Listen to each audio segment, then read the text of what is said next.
I've actually agreed more than once with you tonight. I just couldn't quite get myself to say it. You could take that a couple ways. But I think it would be really unfair of us to pounce on them at this moment when we're 3 months into an implied contract. And so I think it would be well worth it for us to start to talk, open that dialogue with them for next year, because obviously, yeah, I mean, we all know that every penny that they spend is well worth it and worth it to community members. But they're gonna need to start to figure out how they're going to justify these costs if we put the burden of the costs, and it may be rightfully so, back on them. They're gonna have to start to figure out how they're gonna incorporate that in their own budget. So I think it'd really be unfair to just throw this on them for 2010, but certainly to open up the discussion for 2011. Raises a good point, Molly.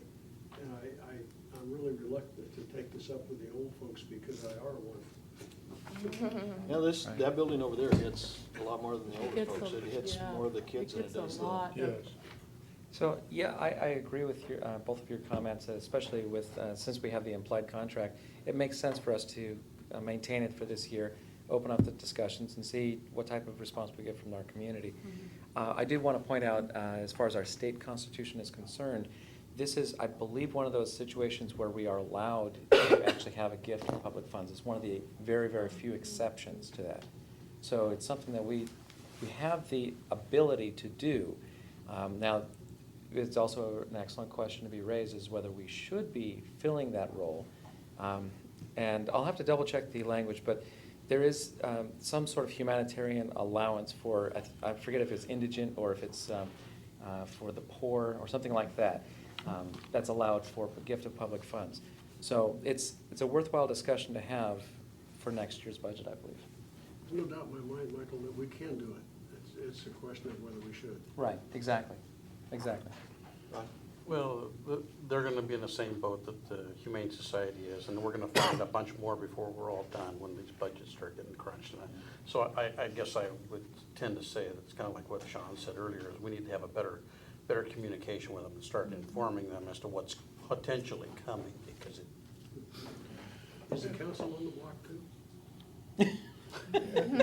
Well, Travel might be. If we're gonna have communication, that implies both ways. And so I would encourage everyone to go over there and see what it is that they do. Children's Home Society is really only the manager for the facility.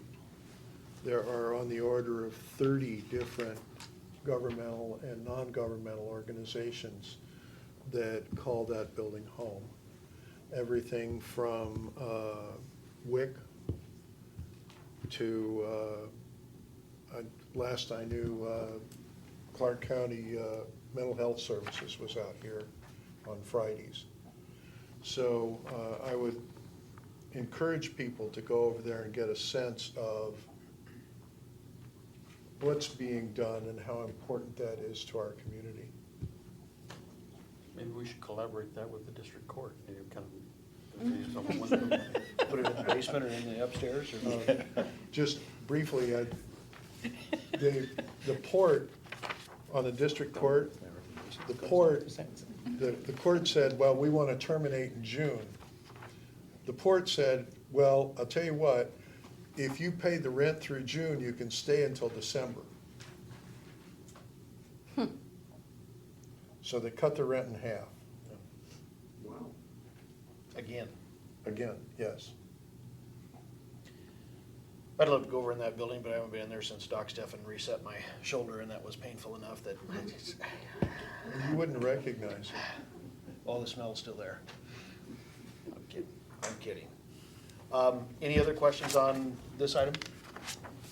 Just so you know, Finance Department is coming up with a workable system for us to be able to track contracts, whether they be annually or other ones, whether it's this one, whether it's Humane Society, whether it's the school district athletic fields, all of those, and when they expire and when they need to be coming up a couple months in advance, and on and on and on. Because So it is March, and this contract expired December of last year, so Yep. it'd be nice to Oh, this be able one, to look at it this when one we're it's due. close on. This is just like it hasn't even expired yet.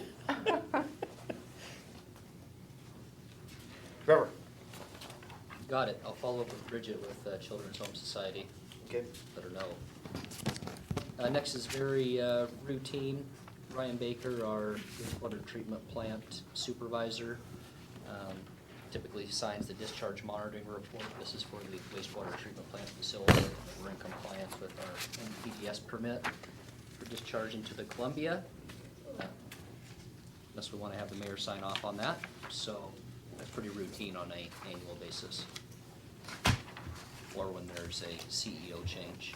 Any questions on that? The next is the proposed change to the ground lease with Mr. Angelo. Mr. Angelo approached staff a few weeks ago and requested that we at least bring to council's attention that he's requested to at least cover the property taxes on the two parcels at Angelo Park, which is about 2300 block on the south side of Main Street. Currently, we have a lease agreement that's $1 per month. That would go up to just over $5,000 on an annual basis. Also, I had Suzanne Batchelder, our Parks and Recreation Manager, run some numbers on what type of equipment hours and labor hours we have in that facility. That's also been provided, which is close to $16,000. And it is a little bit more complex than just mowing grass out there. There's some rough terrain and need to know before actually getting FTEs and seasonals out there for maintenance and repair. I've got a question for you about this. Is this $5,000 a year contemplated or possible to come out of the parks funds? Or is that something that the park commission would not want to touch? Yeah, parks, it was discussed at the last park board meeting. I believe Councilmember Poston was there as well. Yeah, and it wasn't well received. Obviously, it wasn't budgeted for at this point. Not that we were under the assumption that it was only gonna be $1 a month, but something close to that in renegotiating the lease agreement. Obviously, 5,000 is significant specifically for a general fund at this point.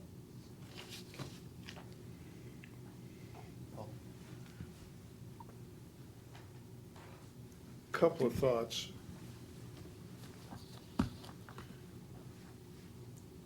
Even at $20,000 a year, $21,000 a year, compared to the Schmid Fields, this is cheap.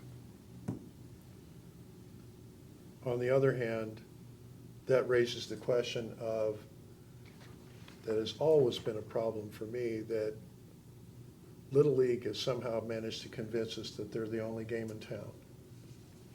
And that's not true. And so I would at least also, as you have time available, ask Suzanne to look into what it would take to play soccer on the Schmid Fields also.